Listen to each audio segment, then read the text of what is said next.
गुजरात का एक छोटा सा कस्बा था भावनगर। यहीं रहता था राघव।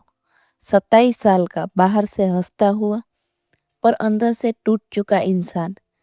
जीवन में सब कुछ था, नौकरी, घर, परिवार, पर दिल के भीतर एक भारी अंधेरा था। रात में उसे अक्सर ऐसा लगता कि जैसे कोई अंदर से उसे खींच रहा है, कहीं बहुत गहरे, जहां वह खुद भी नहीं पहुंचना चाहता था। वो बोल भी नहीं पाता था कि क्या हो रहा है।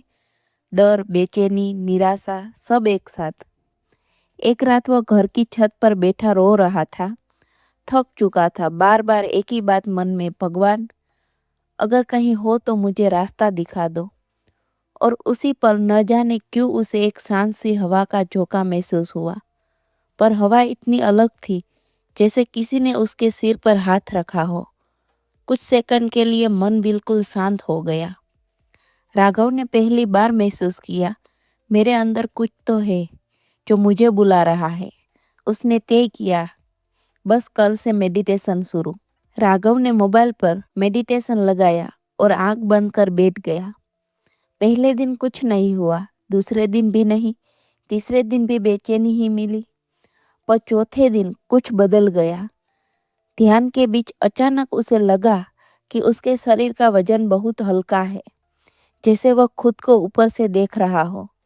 सांसें धीमी और मन शांत। कई महीनों बाद पहली बार वह बिना दर्द के बैठ सका। कुछ ही मिनटों में आंसू बहने लगे, पर यह दुख के आंसू नहीं थे, ये राहत के आंसू थे। ध्यान खत्म होने के बाद उसने महसूस किया कि जिस डर से वह महीनों भाग रहा था, वो 20 मिनट के लिए पूरी तरह गायब था। जैसे किसी ने भीतर से कोई भारी पत्थर उठाकर फेंक दिया हो। वह समझ नहीं पा रहा था ये कैसे हुआ, लेकिन उसे महसूस होता रहा कि कोई है जो मेरे साथ है।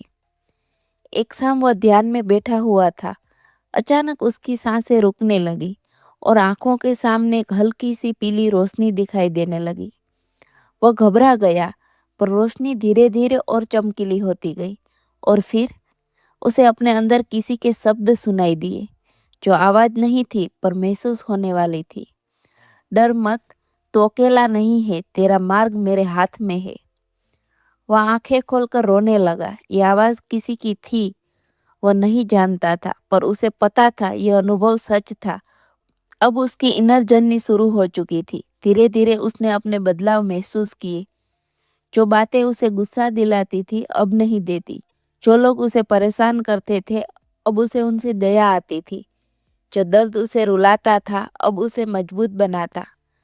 उसकी सांसें गहरी होने लगी, उसकी नींद सुधर गई, उसका चेहरा शांत होने लगा। पर सबसे बड़ा बदलाव, अब वो खुद से भागता नहीं था। एक रात उसने सपना देखा, वह एक सफेद रास्ते पर चल रहा है। आगे एक वृक्ष है, बड़ा विशाल, और उसके नीचे कोई बैठा है। जैसे ही वो पास गया, वह आकृति धीरे धीरे साफ होने लगी। वह श्री कृष्ण थे। नीली झलक, मोरपंख, शांति, सब वैसा ही। कृष्ण ने बस एक वाक्य कहा, जो तू ढूंढ रहा है वो बाहर नहीं, तेरे भीतर ही है। राघव कांपते हुए उठा, पर उस दिन से उसके जीवन की दिशा बदल गई। अब वो रोज ध्यान करता, भक्ति सुनता, लोगों की मदद करता और भीतर की आवाज को सुनता। 6 महीने बाद वही राघव जो एक समय टूट चुका था, अब शांत, स्थिर, समझदार। लोग उसे पूछते, तू इतना बदल गया कैसे? वो मुस्कुरा देता, मैं नहीं बदला, मेरे अंदर का अंधेरा रोशनी में बदल गया। हर इंसान के भीतर एक अद्भुत प्रकाश होता है, बस हम उसे भूल जाते हैं। और जब अंदर का अंधेरा बढ़ता है तो जीवन बिखरा हुआ लगता है। लेकिन जैसे ही हम ध्यान, भक्ति, गहरी सांसें और सत्य के साथ खुद को जोड़ते हैं, तो जो बदलाव होता है वो किसी चमत्कार से कम नहीं है।